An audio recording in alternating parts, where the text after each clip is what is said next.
We're going to mix it all up. We'll talk about drugs, any homosexual experiences. Oh, okay. Then we'll go on to music, and then we'll finish with the fun. Done. Boom, boom, boom. Why do people not do that? Do they just get the tapes confiscated? I was thinking when it came to playing a very old, blood-gargling, nocturnal oddball who falls for a very sweet and innocent teenage girl. Did you talk to Marilyn Manson how this feels? Because that would be a kind of an overlap there of sorts with Evan Rachel Wood. Yeah, no, I guess, yeah. But I guess he's not old enough though. He's close.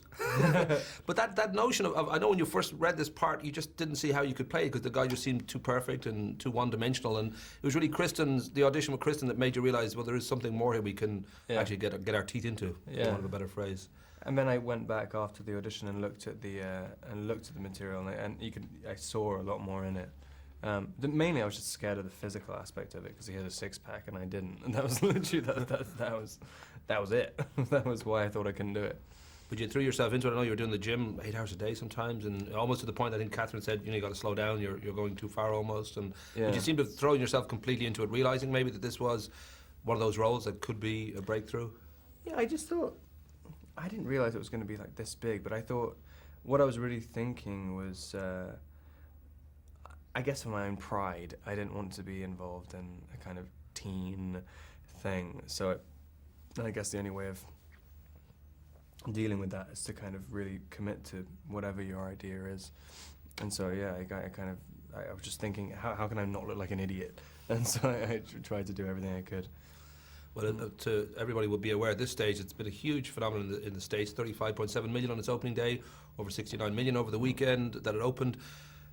Thousands of screaming girls all over you. So I don't know whether, even though you've had some kind of fame with playing Cedric Diggory in the Harry Potter movies, I don't know how real fame has been treating you, whether it's been all good or whether it's a little bit too surreal.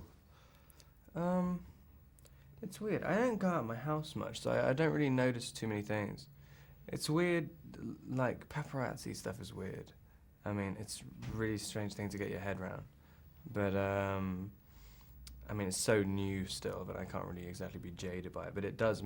I'm kind of prone to paranoia anyway, and so like, when it is actually real, like it's kind of like that kind of drives you a little bit nuts. And you got like motorbikes following you. It's like, okay, don't get out and kill someone.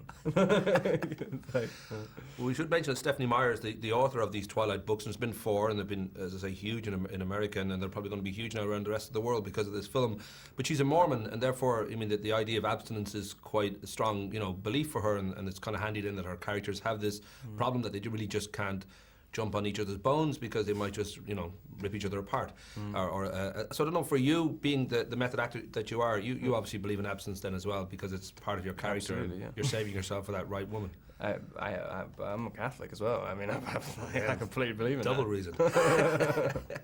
I did think that you're at this point in your career where if everything goes well and you pick the right movies and you've been doing very well, you won at Strasbourg and you've done some other interesting films that are coming our way, that, everything goes well, you could be Leonardo DiCaprio or you could be Johnny Depp, or if you mess up, you could be Orlando Bloom. So I don't know whether you're feeling incredibly excited or there's a part of you that's slightly terrified because this is a moment that you could, change your life forever if you play it right. Yeah, it is terrifying because I mean the way the industry's changed as well. So you can't wait 5 years to do your next job. I mean, you literally have the heat to actually get films financed for about a week now. I mean, it's like ridiculous. So if you don't find the right job, I mean, you've really got to like think quick in doing your next job, and if you want to capitalize on something's success. It's it's weird. It feels like it should open up options, but really, it kind of narrows them down because you have way more to lose. I mean, when you have nothing to lose, it's great. Like when you just do anything you get, and then you can take risks. It doesn't matter. Yeah, it's very, very stressful trying to find the right thing to do if you want to, have a longish career. But you are happy, right? Because it's a good time in your life. I'm sure you're tired and you're getting dragged around the world to do all these interviews, but I'm guessing you're a happy man right now.